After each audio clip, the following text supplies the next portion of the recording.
Guys, welcome back to another video. मेरा नाम है आकाश विश्वकर्मा और आपका स्वागत है हमारे यूट्यूब चैनल नालंदा ग्रुप पर। आज हम पढ़ने वाले हैं प्रकाश के अपवर्तन का ये चौथा वीडियो है। कौन सा वीडियो है?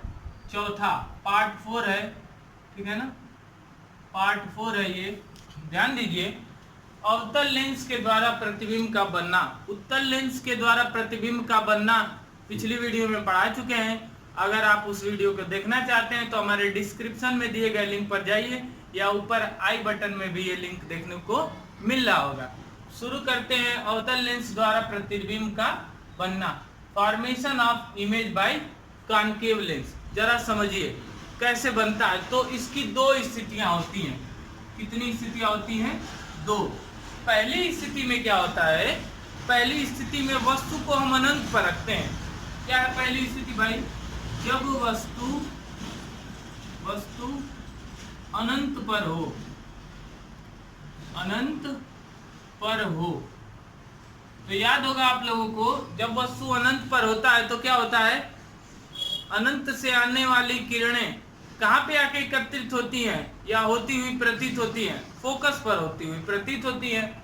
तो बस प्रतिबिंब भी कहाँ बनेगा? हमारा फोकस पर बनेगा। तो जब वस्तु अनंत पर हो तो प्रतिबिंब कहाँ बनेगा? फोकस पर बनेगा। देखिए, ये हो गया हमारा कॉनकेव लेंस, अवतल लेंस हो गया, ठीक। और इस अवतल लेंस की अगर हम बात करें, यहाँ पर इसका हो गया प्रकाशिक केंद्र, ठीक। ये हो गई प्रिंसिपल एक्सिस, मुख्य अक्ष। अब आपका हो गया ये फोकस F1 और ये हो गया F2। ध्यान दीजिए, सॉरी 2F1 द्वितीय फोकस, ठीक। और ये हो जाएगा आपका F2 और यहाँ हो गया 2F2। और किरणें कहाँ से आ रही हैं? अनंत से आ रही हैं। तो अनंत से किरणें आ रही हैं। दो किरणों को हमने मान लिया। ये किरणें कहाँ से आ रही हैं? इनफाइनाइट से आ रही हैं, अनंत से आ रही हैं। अनंत से आती हैं जब ये किरणें तो लेंस से टकराएंगी और टकराने के पश्चात क्या होती हैं? ये डाइवर्ज हो जाती है, फैल जाती हैं, ठीक है ना। और फैलने के पश्चात क्या होता है? ये इनको पीछे तक बढ़ाने पर ये फोकस पर मिलती हुई प्रतीत होती हैं। कहाँ मिलती हुई प्रतीत होती है? फोकस पर मिलती हुई प्रतीत होती है, ठीक है ना। तो दो किरणें आएंगी, समांतर किरणें आएंगी, क्योंकि अनंत से आने वाली किरणें हमेशा कैसी होती हैं? समांतर होती हैं। समांतर आएंगी, लेंस से टकराने के पश्चात इनका प्रतिबिंब कहाँ बनेगा? F2 पर बनेगा। कहाँ बनेगा? F2 पर बनेगा, प्रथम फोकस पर बनेगा। तो प्रकृति अगर पूछी जाए आपसे, क्या पूछी जाए? प्रकृति तो कैसी हो जाएगी भाई? आभासी है, किरणें मिलती हुई प्रतीत हो रही हैं, अर्थात कैसा है? आभासी है, आभासी, ठीक, कामा सीधा। आभासी प्रतिबिंब सीधे बनते हैं, सीधा, वस्तु से बहुत छोटा, वस्तु से बहुत छोटा, बिंदु के आकार, छोटा,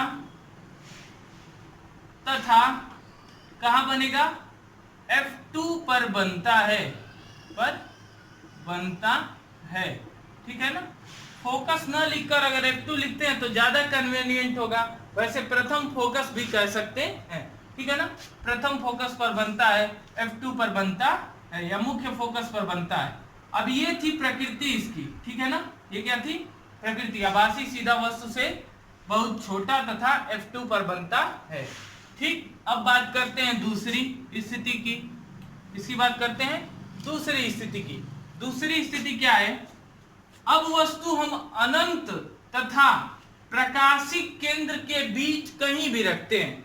वस्तु कहां होगी? वस्तु अनंत और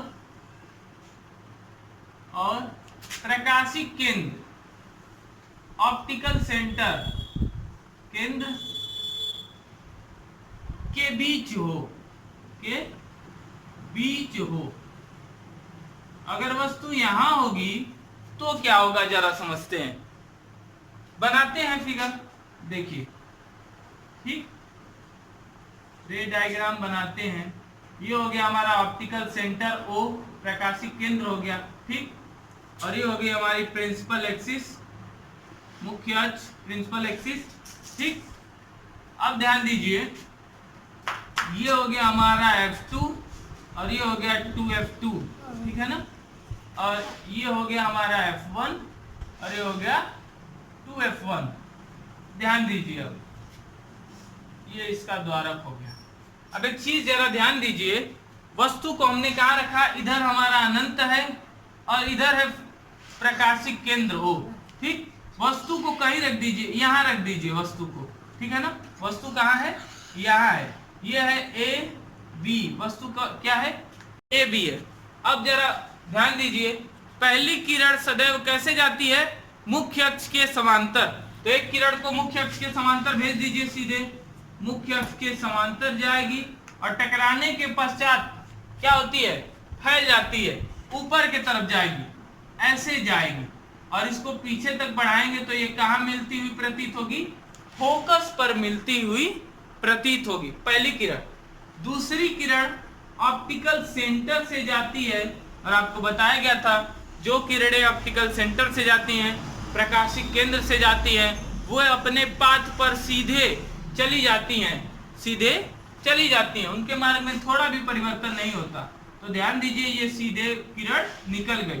अब यहाँ पर एक प्रतिबिंब बनेगा A डैश B डैश, ठीक है ना। ये हमारा प्रतिबिंब बना A डैश B डैश। अगर बात किया जाए प्रकृति की बात किया जाए तो प्रकृति कैसा होगा, आभासी होगा, सीधा होगा, क्या होगा, आभासी, सीधा, आभासी बनेगा, सीधा बनेगा। और वस्तु से बहुत छोटा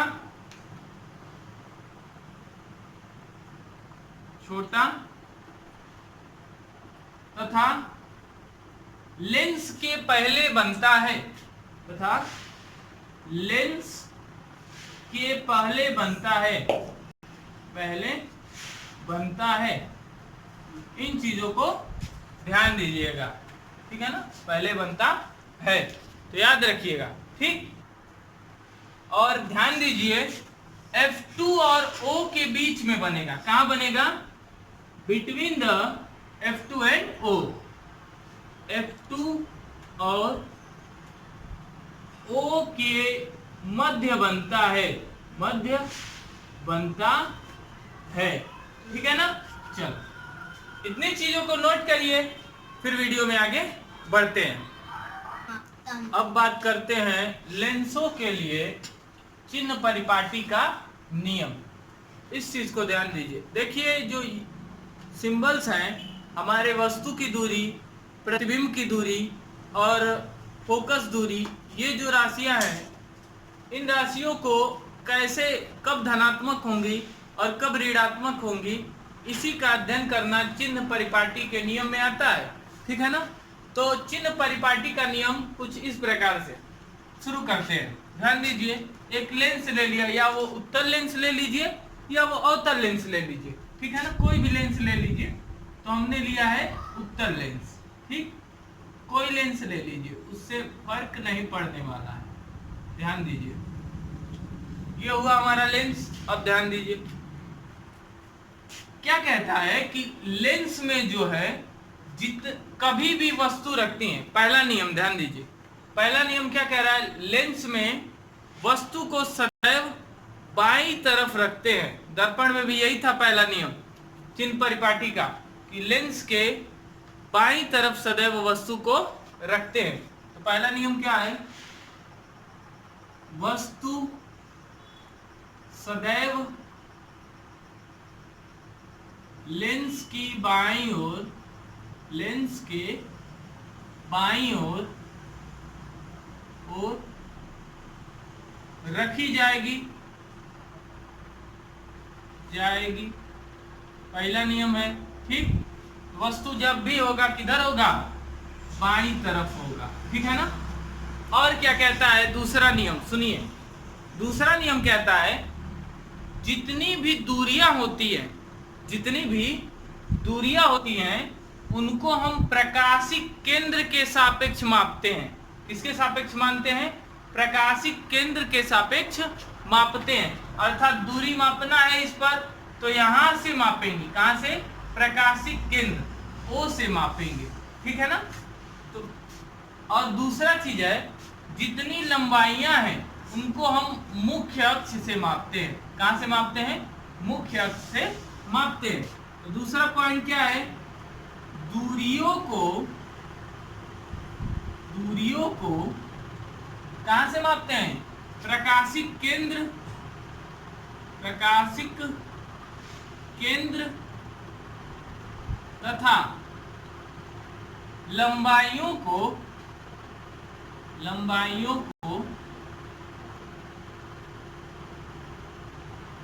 मुख्य अक्ष से मापते हैं। मुख्य अक्ष से मापते हैं। ठीक, मापते हैं। ठीक, मुख्य अक्ष से मापते हैं। तीसरी इंपॉर्टेंट बात ध्यान दीजिए कि प्रकाशिक केंद्र की बाईं तरफ की सभी दूरियों को ऋणात्मक तथा दाईं तरफ की सभी दूरियों को धनात्मक लेते हैं। क्या चीज? प्रकाशिक केंद्र के बाईं ओर सभी दूरियों को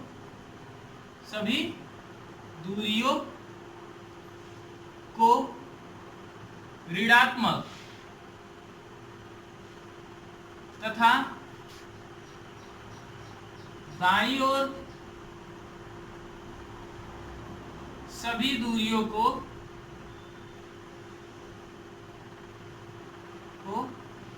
धनात्मक, कैसा? धनात्मक मानते हैं। ठीक है ना? जैसे मान लीजिए यह दूरी हो गई वस्तु की, यू से दिखाते हैं। ठीक, तो वस्तु की दूरी को हम क्या मानेंगे? ऋणात्मक मानेंगे। कैसा मानेंगे? निगेटिव मानेंगे। ठीक है ना? अभी मान लीजिए प्रतिबिंब यहां कुछ ऐसा बन गया तो ये दूरी हमारी हो गई v। क्या हो गई? v। तो v दाएं ओर बन रहा है तो इसे कैसा मानेंगे? पॉजिटिव मानेंगे। ठीक है ना? ये चीज था। तो आगे चलते हैं। प्रकाशिक केंद्र के दाईं ओर सभी दूरियों को बाईं ओर सभी दूरियों को ऋणात्मक और दाईं ओर सभी दूरियों को धनात्मक मानते हैं। और चौथा पॉइंट क्या है? इस मुख्य अक्ष से ऊपर जितनी लंबाइयां हैं उनको धनात्मक और नीचे जितनी लंबाइयां हैं उनको ऋणात्मक मानते हैं।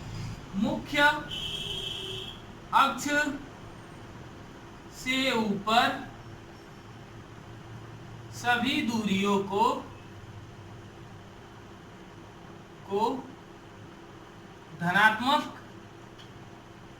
धनात्मक तथा नीचे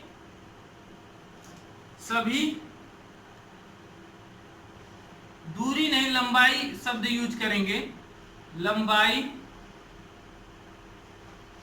को धनात्मक तथा नीचे सभी लंबाई को ऋणात्मक मानेंगे। ऐसा मानेंगे? ऋणात्मक मानेंगे। ठीक है ना? मानेंगे। ठीक, अब आगे चलते हैं। लास्ट पॉइंट क्या है जरा समझिए। हाँ, मुख्य अक्ष के ऊपर सभी दूरियों को धनात्मक मानेंगे और नीचे सभी दूरियों को ऋणात्मक मानेंगे। जैसे देखिए, अब जनरली क्या होता है, द्विविमीय में x और y एक्सिस होते हैं, उनके हिसाब से समझते हैं। जरा देखिए, ये हमारा हो गया y एक्सिस और ये हो गया हमारा x एक्सिस। ठीक है, x डैश y डैश हो गया। तो इसमें जरा समझिए, इधर की दूरियों को क्या मानते हैं? धनात्मक मानते हैं। तो इधर की जो दूरी हो गई वो कैसी हो गई? पॉजिटिव हो गई। ठीक, अब क्या हो गया? ऊपर की जितनी लंबाइयां हैं वो कैसी हो गई? पॉजिटिव हो गई। इधर की जितनी दूरियां हैं वो कैसी हो गई? निगेटिव हो गई। और नीचे की तरफ जितनी लंबाइयां हैं नीचे की तरफ वो क्या हो जाएंगी? निगेटिव हमारी हो जाएंगी। ठीक है ना, ऐसे भी आप लोग याद कर सकते हैं। अब इस हिसाब से ध्यान दीजिए, इस हिसाब से हमारा क्या होगा कि कुछ पद जो हैं वो कैसे होंगे, धनात्मक या ऋणात्मक होंगे, जरा उनकी बात कर लेते हैं। ठीक है ना, जरा उनकी बात कर लेते हैं। तो ध्यान दीजिए, अगर पद की बात किया जाए, पद, और किस लेंस में, उत्तल लेंस में और अवतल लेंस में, अवतल लेंस में कैसे कैसे होते हैं जरा देख लीजिए। फर्स्ट कंडीशन, पहला फोकस दूरी की बात किया जाए, फोकस दूरी, फोकस दूरी, तो फोकस दूरी उत्तल दर्पण में धनात्मक होती है। उत्तल दर्पण में कैसी होगी, धनात्मक होगी, पॉजिटिव होगी। ठीक है ना, धनात्मक होगी, धनात्मक लिख लीजिएगा आप लोग, कैसा होगा, धनात्मक होगा। ठीक है ना, और अवतल दर्पण में कैसा होगा भाई, ऋणात्मक होगा। अवतल दर्पण में कैसा होगा, ऋणात्मक होगा। ठीक, फोकस दूरी के बाद आता है वस्तु की दूरी, वस्तु की दूरी, दूरी, तो वस्तु की दूरी सदैव कैसी होती है, ऋणात्मक ही होती है। कैसी होती है, ऋणात्मक ही होती है, कभी भी धनात्मक नहीं होती है। ठीक है ना, कोई लेंस हो। ठीक, वास्तविक प्रतिबिंब की बात करते हैं, वास्तविक प्रतिबिंब। अगर प्रतिबिंब वास्तविक बन रहा है तो उत्तल लेंस में, तो याद होगा आपको, वास्तविक प्रतिबिंब दाएं तरफ बनता है। किधर बनता है, दाएं तरफ। वास्तविक प्रतिबिंब की दूरी, ऐसे कर लीजिए, की दूरी, तो किधर बनता है भाई, दाएं तरफ बनता है। और दाएं तरफ की सभी दूरियां तो उत्तल लेंस में क्या होगी, धनात्मक होगी। कैसी होगी, धनात्मक, धनात्मक होता है ना। अब ध्यान दीजिए, अगर बात किया जाए अवतल लेंस में, तो अवतल लेंस में कोई भी वास्तविक प्रतिबिंब नहीं बनता, तो यहाँ क्या हो जाएगा, खाली हो जाएगा, कोई प्रतिबिंब नहीं बनता है। वास्तविक प्रतिबिंब की लंबाई, वास्तविक प्रतिबिंब की लंबाई, लंबाई की बात की जाए तो ध्यान दीजिए, वास्तविक प्रतिबिंब सदैव उल्टे बनते हैं, और उल्टा बनेगा तो आ जाएगा मुख्य अक्ष के नीचे, अर्थात कैसा होगा, ऋणात्मक होगा, ऋणात्मक होगा। ठीक है ना, और अगर बात किया जाए अवतल दर्पण में, तो वास्तविक प्रतिबिंब बनता ही नहीं है। ठीक है ना, अगला बात, आभासी प्रतिबिंब की दूरी, आभासी प्रतिबिंब की दूरी, तो अवतल में एक ही कंडीशन में आभासी बनता है, याद होगा, जब वस्तु प्रकाशिक केंद्र और किसके, मुख्य फोकस के बीच में हो, तो क्या हो जाएगा, ऋणात्मक होगा भाई। लेंस के आगे बना था ना, तो ऋणात्मक, और इसमें भी ऋणात्मक। ठीक, अगर बात किया जाए आभासी प्रतिबिंब की लंबाई, आभासी प्रतिबिंब की लंबाई, लंबाई, तो यह कैसा होगा, धनात्मक होगा। कैसा होगा, सीधा बनता है आभासी, तो कैसा होगा, धनात्मक। ठीक है ना, धनात्मक। ठीक, तो ये थे चिन्ह परिपाटी किसके, हमारे लेंस के। ठीक है ना, इतनी चीजों को नोट करिए, फिर वीडियो में आगे बढ़ते हैं। अब बात करते हैं लेंस के सूत्र की, फार्मूला ऑफ लेंस। तो ध्यान दीजिए, जैसे हमने पढ़ा था कि लेंस दर्पण में यू भी एफ में संबंध, वैसे ही लेंस के भी यू भी एफ में संबंध होता है। इसी चीज को कहते हैं लेंस का सूत्र। संबंध क्या है जरा समझिए, बताए थे पीछे भी, इसका डेरिवेशन हमारे सिलेबस में नहीं है, तो केवल हम सूत्र को पढ़ेंगे, इसके डेरिवेशन को नहीं पढ़ेंगे। तो 1/f बराबर है 1/v माइनस 1/u। यही है क्या, फार्मूला ऑफ लेंस, लेंस का सूत्र, जहां f क्या है भाई, फोकस दूरी है। क्या है, फोकस दूरी है। ठीक है ना, v क्या है, प्रतिबिंब की दूरी है, प्रतिबिंब की दूरी है, ठीक। और u क्या है, ये प्रकाशिक केंद्र से है दूरी, ठीक, केंद्र से, ठीक।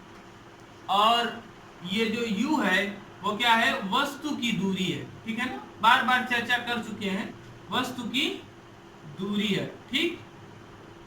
कहां से, यहीं से, प्रकाशिक केंद्र से, ठीक। तो ये था हमारा लेंस का सूत्र। अब ध्यान दीजिए, अगर आपको इन तीनों क्वांटिटीज में से एक क्वांटिटी दी हुई है, एक पद आपका दिया हुआ है, तो एक पद से हम क्या कर सकते हैं, शेष दो पद निकाल सकते हैं। इस पर आधारित बहुत से सवाल हैं, इन सवालों को हम ऐड करेंगे आपके वीडियो के अंत में, और उन सवालों को लगाइएगा और आंसर कमेंट बॉक्स में दीजिएगा, ठीक है ना। तो ये था हमारा फोकस दूरी। अब ध्यान दीजिए, इसके बाद बात करते हैं आवर्धन क्षमता की। इसकी बात करते हैं आवर्धन क्षमता। आवर्धन क्षमता, मैग्निफिकेशन, मैग्निफिकेशन, ठीक। मैग्निफिकेशन क्या होता है समझते हैं जरा। वस्तु की लंबाई, सॉरी उल्टा, प्रतिबिंब की लंबाई और वस्तु की लंबाई के अनुपात को आवर्धन क्षमता कहते हैं। क्या हो गया भाई आवर्धन क्षमता, प्रतिबिंब की लंबाई, बिंब की लंबाई तथा वस्तु की लंबाई, वस्तु की लंबाई के अनुपात को क्या कहते हैं, आवर्धन क्षमता कहते हैं। इसे यम से प्रदर्शित करते हैं। किससे प्रदर्शित करते हैं, यम से, मैग्निफिकेशन यम से प्रदर्शित करते हैं, ठीक है ना। तो देखिए, प्रतिबिंब की लंबाई को हम कहते हैं आई और वस्तु की लंबाई को हम कहेंगे ओ। तो यम बराबर क्या हो जाएगा, आई अपॉन ओ हो जाएगा, ठीक है ना। एक और सूत्र है आवर्धन क्षमता का, m बराबर होता है आपका क्या, वस्तु सॉरी प्रतिबिंब की दूरी बटे में वस्तु की दूरी। क्या होता है, प्रतिबिंब की दूरी बटे में वस्तु की दूरी, वस्तु की दूरी, ठीक है ना। तो प्रतिबिंब की दूरी v हो गया, वस्तु की दूरी u हो गया। तो यहां से हम एक फार्मूला निकाल सकते हैं, m बराबर I अपान O बराबर v बटे में u, ठीक है ना। जहां I क्या है, प्रतिबिंब की लंबाई है, O वस्तु की लंबाई है, v जो है प्रतिबिंब की दूरी है, u जो है वस्तु की दूरी है, ठीक है ना। तो ये था हमारा आवर्धन क्षमता। अगर कहा जाए कि माना कोई वस्तु है, जैसे एक सवाल सुनिए, एक पेन है जिसको लेंस के द्वारा देखा जा रहा है। कौन से लेंस से, उत्तल लेंस से देखा जा रहा है, ठीक है ना। ये पेन रखा हुआ है और इस पेन को हम क्या कर रहे हैं, उत्तल लेंस से देख रहे हैं, और देखते हैं जब, तो ये पेन जो है अपने लंबाई का 2 गुना लंबा दिखाई दे रहा है। कितना लंबा दिखाई दे रहा है, 2 गुना। अर्थात ये मान लीजिए पेन है 15 सेंटीमीटर का, तो ये 30 सेंटीमीटर का दिखाई दे रहा है। तो आई बराबर हमारा क्या हो गया, 30 सेंटीमीटर, और ओ बराबर क्या हो गया, 15 सेंटीमीटर।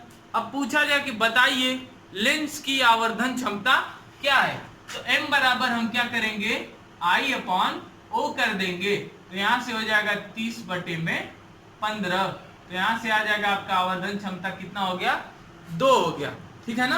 आवर्धन क्षमता कितना हो गया, 2 हो गया, ठीक। अब यहां से ये ज्ञात हो गया आवर्धन क्षमता। अब एक लास्ट बात करते हैं, किसकी, power of lens. Power of lens, lens की क्षमता, लेंस की क्षमता, power of lens, power of lens, ठीक है ना, पावर ऑफ लेंस। तो देखिए, किसी भी लेंस की फोकस दूरी के व्युत्क्रम को, किसी लेंस के फोकस दूरी के व्युत्क्रम को लेंस की क्षमता कहते हैं। क्या कहते हैं, लेंस की क्षमता कहते हैं। लेंस की क्षमता बराबर 1 अपॉन फोकस दूरी, फोकस दूरी। और यह फोकस दूरी किस में होनी चाहिए, मीटर में होनी चाहिए। ये पॉइंट याद रखिएगा, किसमें होनी चाहिए, मीटर में होनी चाहिए। लेंस की क्षमता बराबर 1 फोकस दूरी, ठीक है ना। इसका मात्रक जो है, इसका मात्रक डायोप्टर होता है। क्या होता है, डायोप्टर होता है। क्या होता है, डायोप्टर होता है। इस चीज को याद रखिएगा। इसे कैपिटल डी से दिखाते हैं, कैपिटल डी से दिखाते हैं। जैसे एक सवाल अभी आपसे पूछ देगा, बताइए कोई लेंस है, इस लेंस की क्षमता कितनी होगी अगर इसकी फोकस दूरी 50 सेंटीमीटर, क्या है 50 सेंटीमीटर। तो एफ बराबर दे दिया 50 सेंटीमीटर, एफ बराबर कितना दे दिया 50 सेंटीमीटर। तो लेंस की क्षमता P बराबर क्या हो जाएगा 1/f हो जाएगा, और 1/50, और इसको हमेशा मीटर में रखते हैं तो 100 से भाग दे देंगे, 100 ऊपर आएगा, हो जाएगा 100/50। तो इसका क्या आ जाएगा 2 डायोप्टर, पावर क्या आ जाएगा 2 डायोप्टर आ जाएगा, ठीक है ना, याद रखिएगा। और एक चीज ध्यान दीजिए, उत्तल लेंस की जो क्षमता होती है वह सदैव धनात्मक होती है, और अवतल लेंस की क्षमता कैसी होती है, ऋणात्मक होती है, ठीक है ना। इस चीज को ध्यान दीजिएगा। फिलहाल के लिए, आज के लिए इतना ही नोट करिए, फिर अगले वीडियो में आगे बढ़ेंगे। तब तक के लिए गुड बाय।